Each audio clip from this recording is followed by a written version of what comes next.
शानदार किलों के रूप में राजस्थान का गौरवशाली अतीत आज भी मजबूत है।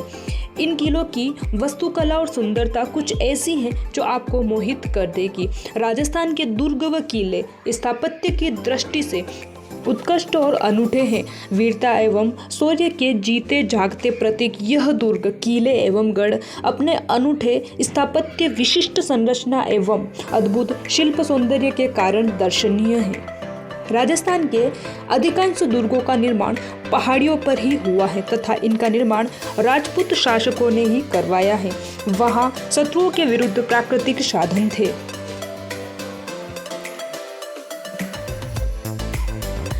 तो आज की जो हमारी यात्रा है वो है इंद्रगढ़ किले की।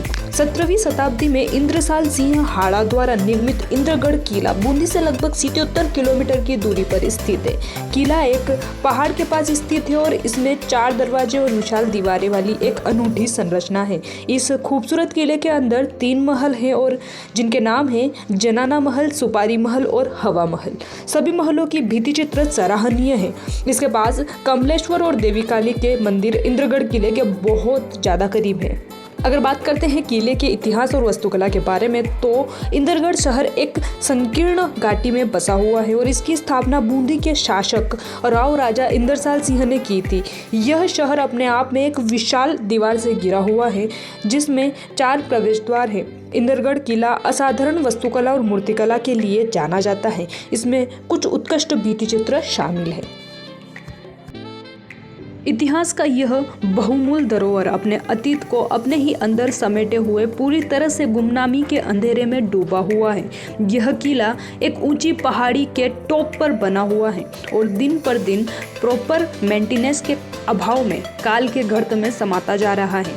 विशेष बात तो ये है कि इस किले की पूरी बाउंड्री के आधे पोर्शन में तो किला बना हुआ है और आधे पोर्शन में जंगल बना हुआ है।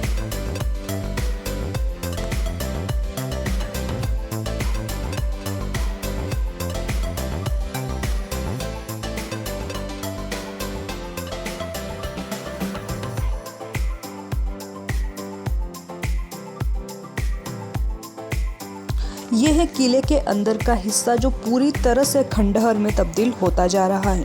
ये जो आप सामने देख पा रहे हैं ये है पैंथर का पिंजरा। एक टाइम पे यहाँ पर पैंथर को रखा जाता था और ये सामने की तरफ आपको जो दिखाई दे रहा है ये है मंत्रियों का स्थान जहाँ पे राजा के मंत्री रहा करते थे।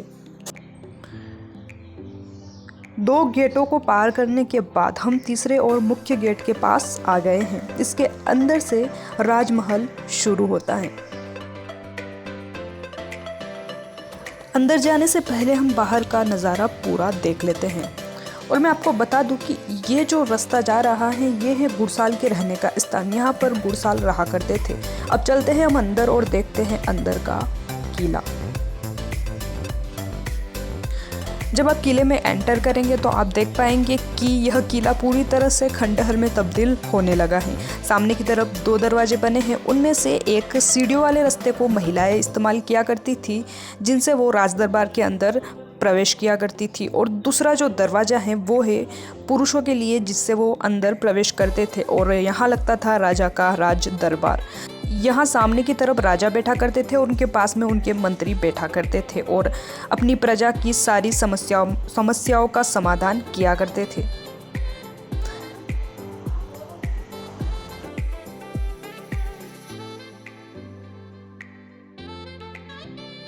यहाँ पर एक तरफ महिलाएं बैठा करती थी और यहीं पास में दूसरी तरफ पुरुष बैठा करते थे और राजा के राज दरबार का आनंद लेते थे। यहाँ पर आप देख सकते हैं नेचुरल कलर का इस्तेमाल कर कर बहुत ही सुंदर पेंटिंग बनाई गई है। इसमें नीले, बैंगनी और लाल रंग का इस्तेमाल किया गया है जिसमें से नीला रंग बल, पौरुष और वीरभाव का प्रतीक होता है। उसमें बैंगनी रंग राजसी वैभव का प्रतीक होता है और लाल रंग उत्साह, सौभाग्य, उमंग, साहस और नवजीवन का प्रतीक होता है। आप देख सकते हैं चारों तरफ बहुत ही शानदार चित्रकारी और नक्काशी की गई है।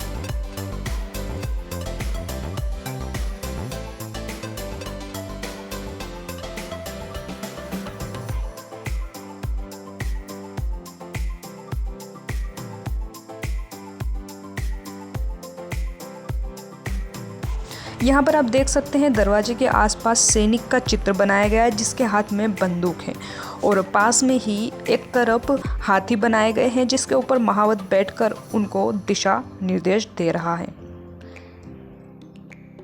ये उस जमाने की बहुत ही सुंदर चित्रकारी हुआ करती थी और आज भी इसका कोई तोड़ नहीं है। इंदरगढ़ शहर में ये सबसे बड़ा किला है जिसका बिल्कुल भी रखरखाव नहीं किया गया है और इसे पूरी तरह से भुला दिया गया है। मैं इस किले के बारे में ज़्यादा जानकारी नहीं जुटा पाई और वेब पर स्रोत अस्तित्वहीन है और स्थानीय गाइड से भी मुझे कुछ खास जानकारी नहीं मिल पाई, लेकिन यह एक बहुत ही शानदार किला है। यह किला जनता के लिए बंद है क्योंकि कोई भी इसे देखने नहीं आता है। आपको आसपास के स्थानीय लोगों से इसे आपके लिए खुलवाने के लिए कहना होगा। चूँकि पर्यटक गतिविधियां आधिकारिक तौर पर खुली नहीं है, इसलिए आपको उस व्यक्ति को उसकी मनचाही राशि देनी पड़ेगी, तभी वो आपको इस ऐतिहासिक स्मारक के चारों ओर ले जाता है। ये उस जमाने का स्टोर रूम हुआ करता था जहाँ पर राजा महाराजा अपनी बेशकीमती सामान या अनाज वगैरह रखा करते थे। यहाँ का बाहर का हिस्सा पूरी तरह से क्षतिग्रस्त हुआ पड़ा है।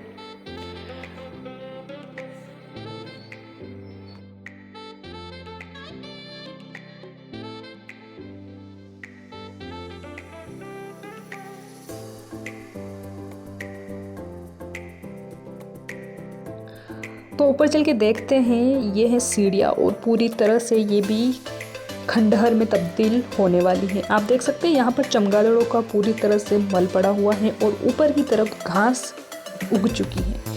अब यहाँ से पूरे शहर का व्यू ले सकते हैं। यहाँ से बहुत ही शानदार पूरा शहर नज़र आता है।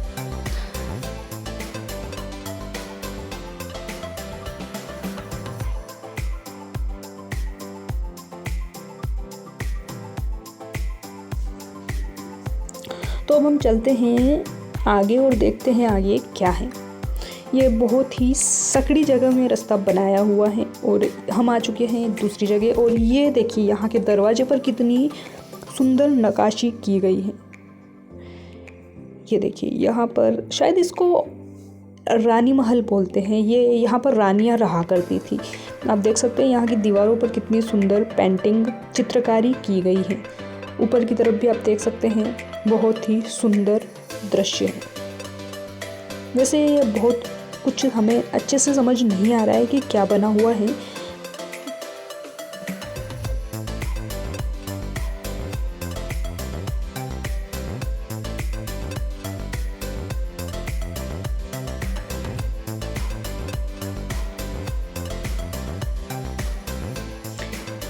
इधर से रानियाँ बाहर का नज़ारा देख सकती थी। अब यहाँ से पूरा शहर देख सकते हैं, कितना सुंदर व्यू आ रहा है यहाँ से।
इंद्रगढ़ की स्थापना महाराजा इंद्रसाल जी ने की थी। इंद्रगढ़ में बहुत ही विशाल और दर्शनीय किला है। यह बूंदी के सबसे दर्शनीय किलों में से एक है। इसमें राव राजा उम्मेद सिंह जी ने परकोटे व महल का निर्माण करवाया था। इसमें अति सुंदर चित्रशाला व परकोटे बने हुए हैं। बूंदी के राव राजा रतन सिंह जी के पुत्र गोपीनाथ जी थे, जो राजा बनने से पूर्व ही मृत्यु को प्राप्त हुए थे। उनके 12 पुत्र थे, जिनमें सबसे बड़े राव राजा छत्रसाल जी, जो बूंदी के राजा बने थे। वह 5वें चंद्रसाल जी थे, जिनको इंद्रगढ़ की जागीर दी गई थी। यह उस समय 1,25,000 आय वाली जागीर थी। इन्हीं इंद्रसाल जी के वंशज इंद्रसालोत हाड़ा कहलाते हैं। इनके ही एक वंशज अमर सिंह जी ने खातौली की स्थापना की थी।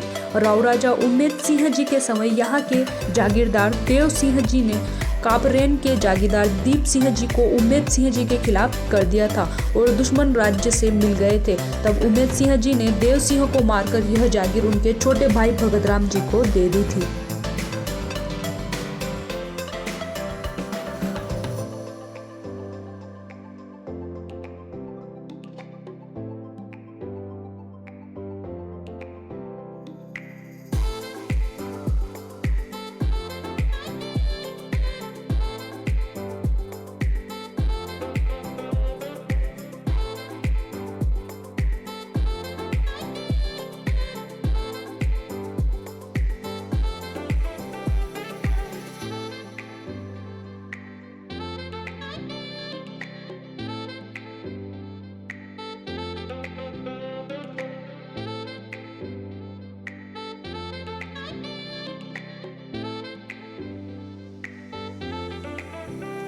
आपको ये वीडियो कैसा लगा, आप नीचे कमेंट में ज़रूर बताएं। साथ ही वीडियो को लाइक करें और चैनल को सब्सक्राइब ज़रूर करें और साथ ही बताइए कि आपको यह किला कैसा लगा है और इस किले से जुड़े इतिहास के बारे में अगर आपको कोई जानकारी है तो आप मुझे नीचे कमेंट सेक्शन में लिखकर ज़रूर बताएं। वीडियो को अंत तक देखने के लिए आपका बहुत बहुत धन्यवाद।